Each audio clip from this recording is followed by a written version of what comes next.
Good evening all of you. I hope you all are good at your home. जैसे कि आपको पता है हम जो चैप्टर पढ़ रहे थे क्लास 6 का, जिस चैप्टर का नाम था प्लांट फॉर्म एंड फंक्शन।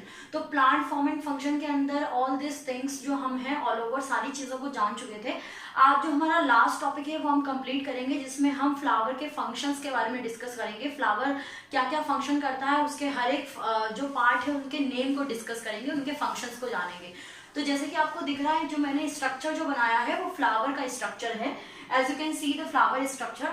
तो हम जो स्ट्रक्चर की शुरुआत करते हैं कि फ्लावर के स्ट्रक्चर की स्टार्टिंग करते हैं, तो उसका स्टार्ट हम नीचे से करते हैं। जो आपको नजर आ रहा है तो सबसे नीचे ये जो डाली होती है या स्टॉक लाइक स्ट्रक्चर बोल सकते हो आप, या शॉर्ट स्टॉक लाइक स्ट्रक्चर, जहाँ की शुरुआत हो रही है डाली की तरह जो दिख रहा है आपको, इसको बोलते हैं पेडिसल। तो ये शुरुआती दौर पे या क्या है, पेडिसल है। वहीं अगर ये जो आउटर ग्रोथ नजर आ रही है, मतलब थोड़ा सा ऊपर अगर हम चलते हैं, ध्यान रखना है ये वाला जो स्टॉक लाइक स्ट्रक्चर है दैट इज द पेडिसल, और वहीं आप थोड़ा सा ऊपर गए उसको बोलेंगे थैलेमस। ये वाला हिस्सा क्या है आपका, जो थोड़ा ऊपर और गया है, that is the thalamus. Thalamus के बाद ये लीफ लाइक स्ट्रक्चर आता है। थैलेमस के बाद क्या आता है, लीफ लाइक स्ट्रक्चर। ये ग्रीन कलर का होता है, ये ग्रीन कलर का होता है। तो ग्रीन कलर का जो स्ट्रक्चर है इसको बोलते हैं sepal. I hope you understand, ये क्या है, सेपल है। वही सेपल के बाद ये ग्रीन कलर के जो लीफ लाइक स्ट्रक्चर है उसके ऊपर एक फ्लावरिंग पार्ट जो है उसको कहते हैं पेटल। तो ये जो आपकी फ्लावरिंग पार्ट दिख रही है, मतलब ये पूरे पोर्शन की मैं बात कर रही हूँ, जो पूरा पोर्शन है उसको कहा जाता है पेटल। ओके, ये आपका पेटल हो गया। अब पेटल के बाद हम यहाँ पे बढ़ते हैं स्टैमेन पर। अब स्टैमेन क्या है, स्टैमेन को अगर हम साधारण भाषा में कहें तो आप इसको बोल सकते हो मेल रिप्रोडक्टिव पार्ट। इसको हम लिख सकते हैं male reproductive part, male reproductive part. तो मेल रिप्रोडक्टिव पार्ट क्या होता है, देखिए अभी तो आप 6th में हो, 7th में 8th में रिप्रोडक्शन के बारे में आप फ्लावर और ह्यूमन बीइंग के रिप्रोडक्शन के बारे में भी आप अच्छी तरीके से समझेंगे। अभी मेल रिप्रोडक्टिव पार्ट वो होता है जो कि रिप्रोडक्शन में महत्वपूर्ण भूमिका अदा करता है। रिप्रोडक्शन में वैसे तो फीमेल रिप्रोडक्टिव पार्ट और मेल रिप्रोडक्टिव पार्ट दोनों ही महत्वपूर्ण भूमिका अदा करते हैं। तो एक नया पौधा उत्पन्न करने के लिए मेल रिप्रोडक्टिव पार्ट एक महत्वपूर्ण योगदान देता है, यानी कि एक नए पौधे को उत्पन्न करता है। तो मेल रिप्रोडक्टिव पार्ट का नाम क्या है, स्टैमेन। अब स्टैमेन क्या दो चीज को कंसिस्ट करता है, स्टैमेन दो चीज को कंसिस्ट करता है, one is the filament and second is the anther. तो फिलामेंट और एंथर को एग्जिस्ट करता है, ध्यान रखना है हम फिलामेंट और एंथर की बात कर रहे हैं। अब फिलामेंट क्या है और एंथर क्या है, तो ये जो आपको ये स्ट्रक्चर नजर आ रहा है, ये पूरा एक फिलामेंट जो नजर आ रहा है, एक वायर लाइक स्ट्रक्चर जो आपको नजर आ रहा है, ये पूरी lining, it is the filament. ये क्या है, फिलामेंट। और फिलामेंट के ऊपर ये जो गोले की तरह या बॉल लाइक स्ट्रक्चर जो दिख रहा है दैट इज द एंथर। ये दोनों ही किसके पार्ट है, ये मेल रिप्रोडक्टिव पार्ट है, जिसको आप वन वर्ड में स्टैमेन बोल सकते हैं। अच्छा, इसके अंदर क्या होता है, इसके अंदर होता है पॉलन ग्रेन। यहाँ पे मैं लिख देती हूँ, इसके अंदर ये नहीं होता है, इसके अंदर पॉलन ग्रेन मौजूद होता है, पॉलन ग्रेन। अब भाई पॉलन ग्रेन क्या होता है, देखिए छोटे छोटे स्मॉल डॉट लाइक स्मॉल कण जो होते हैं, छोटे छोटे स्मॉल कण होते हैं, बहुत ही बारीक कण होते हैं, उसको पॉलन ग्रेन बोलते हैं। एक बार और रिपीट कर रही हूँ, ध्यान से समझना है आपको। हम मेल रिप्रोडक्टिव पार्ट की बात कर रहे हैं यहाँ पर। ये जो फिलामेंट है, ये आपका ये जो लाइन जा रही है, हर एक सिर्फ एक की बात नहीं कर रही हूँ मैं, सारी लाइन जा रही है, इन सभी को फिलामेंट कहेंगे। और इसके ऊपर जो बॉल लाइक स्ट्रक्चर नजर आ रहा है that all the anther.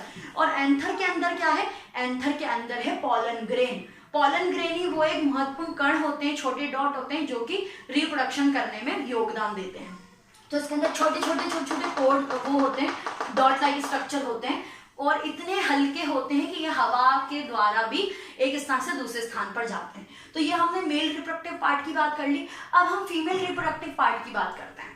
Female reproductive part को आप बोलते हैं पिस्टल। फीमेल रिप्रोडक्टिव पार्ट को पिस्टल कहा जाता है।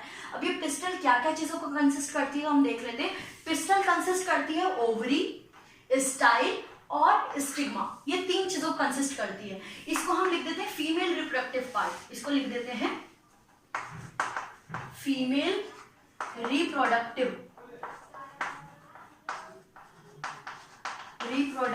पार्ट। तो इसको आप वन वर्ड में फीमेल रिप्रोडक्टिव पार्ट बोलते हैं। जैसे मैंने मेल रिप्रोडक्टिव पार्ट बताया, वैसे ये फीमेल रिप्रोडक्टिव पार्ट होती है, जो कि तीनों चीजों को कंसिस्ट करती है। One is the ovary, second is the style, third is the stigma. अब जैसे कि आपको यहाँ पे दिख रहा है ओव्यूल लाइक जो स्ट्रक्चर नजर आ रहा है, इसको ओवरी कहा जाता है, या हिंदी में कहें तो अंडाशय कहा जाता है। अब जो आपका ये ओवरी है, ये एक अंडाशय होता है, और इसके अंदर ओव्यूल भी होता है।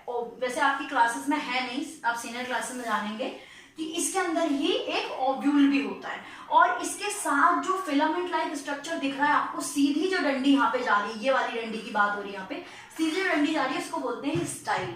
ओके, स्टाइल के बाद हम ऊपर वाले पोर्शन को देखते हैं जहां पर वो एंड हो रहा है, इसको कहा जाता है स्टिग्मा।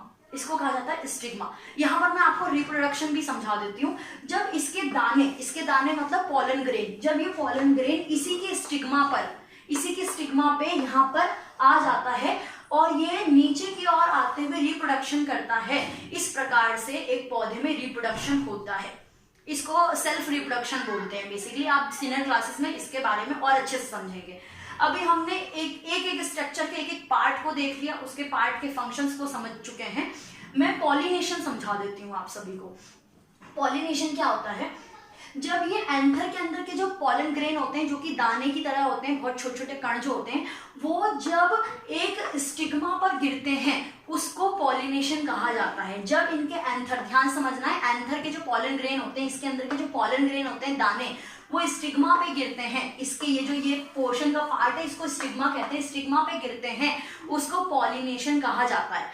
अब जरूरी नहीं है कि इसी के एंथर गिरे, किसी और पौधे के भी एंथर या पॉलन ग्रेन जो है इस पे गिर सकते हैं। वो किस प्रकार गिरते हैं? जैसे इंसेक्ट होते हैं, आपके इंसेक्ट होते हैं, वाटर होता है, आप सीनियर क्लासेस में और अच्छे समझेंगे। तो ये जो दाने इतने हल्के होते हैं कि हवा के वायु के दबाव से भी वो आगे स्थान पे जा सकते हैं, हवा से या पानी का तेज बहाव की वजह से भी वो आगे की ओर जा सकते हैं। या किसी जैसे इंसेक्ट वगैरह होते हैं, इंसेक्ट हो गए या जीव जंतु हो गए या जानवर हो गए, वो भी अगर पौधे की दौर से गुजरते हैं, उस दौरान वहां से जाते हैं, तो ये छोटे छोटे कण जो इन पे चिपक जाते हैं और किसी और जगह वो गिर जाते हैं। तो गिर जाने के दौरान ये कहीं से भी, इंसेक्ट के द्वारा, वायु के द्वारा या वाटर के द्वारा, कहीं से भी कोई भी पॉलन ग्रेन इसके स्टिग्मा का गिर जाता है, वो पॉलिनेशन कहलाता है। सीनियर क्लासेस में आप क्रॉस पॉलिनेशन, सेल्फ पॉलिनेशन भी जानेंगे। और क्रॉस पॉलिनेशन, सेल्फ पॉलिनेशन आपको जानना है तो एक वीडियो मैंने यूट्यूब पे अपलोड कर रखी है, तो वो भी आप देख सकते हैं। आई होप ये पोर्शन जो है पूरा फ्लावर का, वो आपको समझ में आया होगा। तो आप सभी को ये समझ में आया है, अच्छा लगा है, तो प्लीज लाइक, सब्सक्राइब और शेयर जरूर।